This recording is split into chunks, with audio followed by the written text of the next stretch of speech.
ठंडे माहौल में ठंडे दिमाग से देश हित के बहुत उत्तम काम होंगे, ऐसा मुझे पूरा भरोसा है।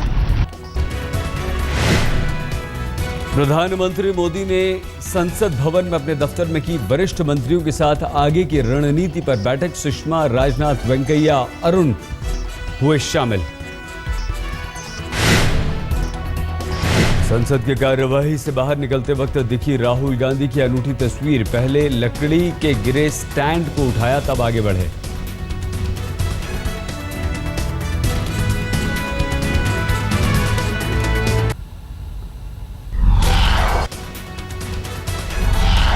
राज्यसभा सांसद सचिन तेंदुलकर भी पहले दिन सत्र के दौरान कार्यवाही में पहुंचे। लौटते वक्त मुद्दल कमेटी पर पूछे सवालों पर जवाब से किया इनकार। इंश्योरेंस बिल पर बहुजन समाज पार्टी की प्रमुख मायावती ने साधा। जेडीयू नेता केसी त्यागी पर निशाना, बोली वो अपनी पार्टी की रणनीति पर दे सकते हैं राय, हमारे लिए नहीं। बीएसपी ने अब तक नहीं किया है इंश्योरेंस बिल को लेकर कोई ठोस फैसला। मायावती ने कहा अगर पार्टी का सुझाव माना गया तो नहीं करेंगे विरोध। इंश्योरेंस वाला जो है तो ये अभी सेलेक्ट कमेटी के पास गया हुआ है और अभी तक सेलेक्ट कमेटी ने फाइनली कोई डिसीजन नहीं लिया है।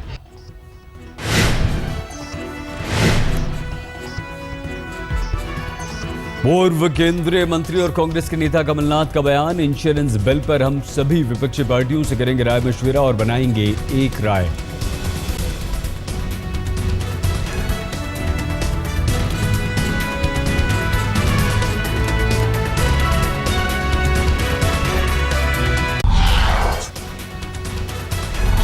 नेपाल दौरे पर प्रधानमंत्री नरेंद्र मोदी के जनकपुर नहीं जाने से लोगों में नाराजगी। आज दूसरे दिन करीब 30 लोगों का भूख हड़ताल। कल भी भीड़ ने नेपाल सरकार के खिलाफ किया था प्रदर्शन। वीरगंज और लुम्बिनी के लोग भी नाराज। मोदी के नहीं आने से गुस्साए लोगों ने रविवार को किया विरोध प्रदर्शन। झारखंड के डाल्टनगंज और गुमला में सोनिया गांधी ने की चुनावी रैली। पीएम मोदी पर किया हमला, कहा सत्ता हासिल करने के लिए किए झूठे वादे। सोनिया का मोदी सरकार पर आरोप। केंद्र की नई सरकार ने यूपीए की योजनाओं को लागू नहीं होने दिया। बोली 35 करोड़ खाते हमने भी खोले। सिर्फ हिंदू ही कर सकते हैं मौजूदा चुनौतियों का सामना, विश्व को दे सकते हैं सही दिशा। विश्व हिंदू कांग्रेस में आरएसएस सह कार्यवाहक भैयाजी जोशी का बयान।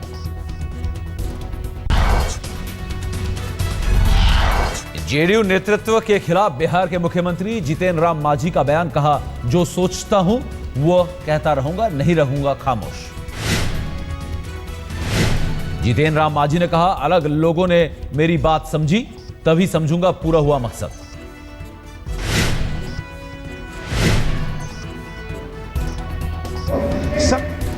इसलिए कि हम चाहते हैं कि हमारी भाषा को यहाँ अनुसूचित जाति के भाई या अति पिछड़े के भाई, अनुसूचित जनजाति के लोग समझ रहे हैं, तो हमारा उद्देश्य तो इन्हीं को समझाना है।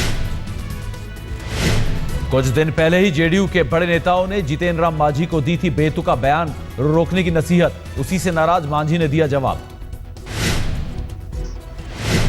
पुणे में भारत और चीन का संयुक्त मिलिट्री अभियान। जवानों ने आतंक विरोधी अभियान के तहत किया युद्धाभ्यास।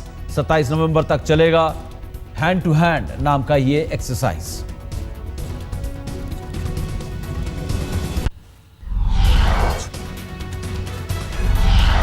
पच्चीस नवंबर को निकलेगा डीडीए का ड्रॉ। 4 बार ड्रॉ टलने के बाद अब कल ड्रॉ निकालने का हुआ फैसला। छत्तीसगढ़ सरकार ने माना बिलासपुर में नसबंदी शिविर में सप्लाई की गई दवाइयां घटिया स्तर की और जहरीली भी थी। पूर्व आईएएस दीपक गुप्ता बनाए गए यूपीएससी के चेयरमैन। पहली बार कमीशन के सदस्यों में से नहीं चुना गया चेयरमैन। पुलिस की मौजूदगी में रामपाल ने खोली सतलोक आश्रम की 5 तिजोरियां। पुलिस के हत्थे कुछ खास नहीं लगा। रामपाल के कथित कमांडो की निशानदेही पर 9 हथियार बरामद।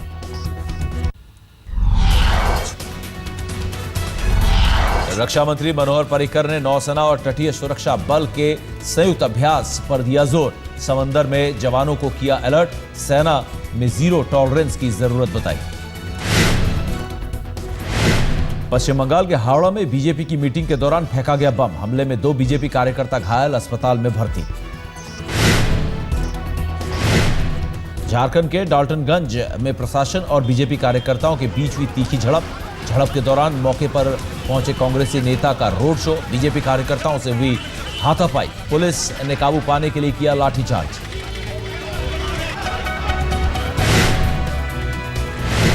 पश्चिम बंगाल के जलपाईगुड़ी की नाबालिग लड़की से भूटान में रेप के बाद हत्या। घरेलू काम के लिए पिछले हफ्ते ही गई थी भूटान। पीड़ित परिवार ने इंटरनेशनल भूटान रोड पर प्रदर्शन किया।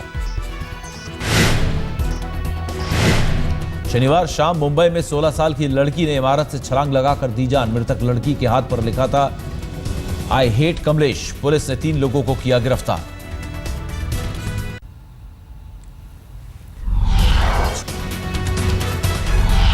मुंबई में जेजे फ्लाईओवर पर बीती रात 2 बाइक और 2 कारों की भिड़ंत। हादसे में दोनों बाइक सवारों की मौके पर ही मौत। आजाद मैदान में एक कार्यक्रम में हिस्सा लेकर वापस अपने घर घाटकोपर लौट रहे थे बाइक सवार। एक तेज रफ्तार कार ने बाइक सवारों को पीछे से मारी टक्कर। गिरने के बाद दूसरी कार ने युवकों को रौंदा। पुलिस ने जब्त की बाइक और कारें। घर वालों ने आरोपियों पर कार्रवाई के लिए दिया पुलिस को 48 घंटे का अल्टीमेटम। दिल्ली के लोधी कॉलोनी में बीती रात रोड रेज की वारदात। सेंट्रो कार में सवार 2 नाबालिग बच्चों ने एक फॉर्च्यूनर को मारी टक्कर। आरोपों के मुताबिक बच्चों के पिता ने उन्हें समझाने के बजाय फॉर्च्यूनर मालिक से ही की मारपीट। फॉर्च्यूनर में बैठी महिला से भी बदतमीजी और पिटाई का आरोप। पीड़ित का आरोप पुलिस ने नहीं किया सहयोग। थाने में घंटों बैठने के बाद यूपी के जालौन में पुलिस से बचने के लिए तालाब में कूदा जुआरी। पानी में डूबकर हुई मौत। पुलिस ने जुआरियों को पकड़ने के लिए मारा था छापा। चश्मदीदों के मुताबिक युवक को बचाने की बजाय पैसे बटोर रही थी पुलिस। लुधियाना के सिविल अस्पताल में 5 नवजातों की मौत। एक दिन पहले ही हेल्थ मिनिस्टर ने किया था अस्पताल का उद्घाटन। ग्रेटर नोएडा में बदमाशों ने फॉर्च्यूनर कार पर चलाई ताबड़तोड़ गोलियां। एक की हालत नाजुक। जेल से अपने परिचित से मिलकर फॉर्च्यूनर से आ रहे थे 3 युवक। पुरानी रंजिश के चलते हमले की आशंका। डिब्रूगढ़ के करीब राजगढ़ में हैंड ग्रेनेड से हमला। 1 की मौत, 2 की हालत गंभीर। 16 लोग हुए थे घायल। ट्रक को बनाया गया था निशाना। उल्फा उग्रवादियों पर हमले का शक। पीलीभीत में एसपी आवास पर तैनात कांस्टेबल की गोली लगने से मौत। परिजनों ने जताई हत्या की आशंका। 10 दिन बाद थी कांस्टेबल की शादी। मृतक के पास से मिला सुसाइड नोट।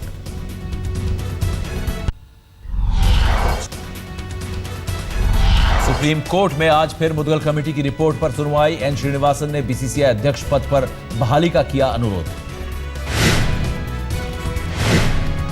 ऑस्ट्रेलिया पहुंचने के बाद टीम इंडिया ने एडिलेड में किया प्रैक्टिस। अभ्यास सेशन के दौरान कप्तान विराट कोहली ने तीखे तेवर दिखाए। आज से भारतीय क्रिकेट टीम का क्रिकेट ऑस्ट्रेलिया 11 के खिलाफ 2 दिन का अभ्यास मैच। 4 दिसंबर से ऑस्ट्रेलिया के खिलाफ है पहला टेस्ट। आईसीसी वनडे रैंकिंग में भारत को पछाड़कर ऑस्ट्रेलिया बना नंबर 1। वनडे में दूसरे से तीसरे पायदान पर पहुंचा दक्षिण अफ्रीका। दक्षिण अफ्रीका के खिलाफ सिडनी में आखिरी वनडे जीतकर ऑस्ट्रेलिया ने वनडे रैंकिंग पर जमाया कब्जा। 4-1 से अपने नाम किया 5 वनडे मैचों का सीरीज।